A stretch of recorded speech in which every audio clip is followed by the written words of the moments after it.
தினம்தோறும் விளக்கேற்ற நல்ல எண்ணெய் இதயம் நல்லெண்ணெய்.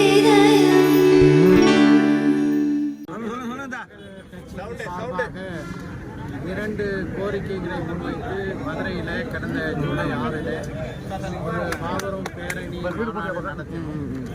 முதலாவது கோரிக்கை உள்ளாட்சி மன்றம் முதல் நாடாளுமன்றம் வரை சிறுபான்மை முஸ்லிம்களுக்கு உரிய பிரதித்துவம் அளிக்கப்பட வேண்டும் என்பது முதலாவது கோரிக்கை.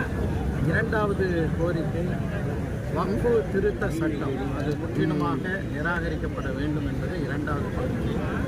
இந்த வெற்றிகரமான அந்த மாநாட்டை ஒட்டி அதற்கு பிறகு பல்வேறு ஊர்களில் ஒரு பேரணி பொதுக்கூட்டம் நடத்தி வருகிறோம். அந்த வரிசையிலே தான் இன்றைக்கு இங்கே இந்த பேரணியும் பொதுக்கூட்டத்தையும் நடத்துகிறோம்.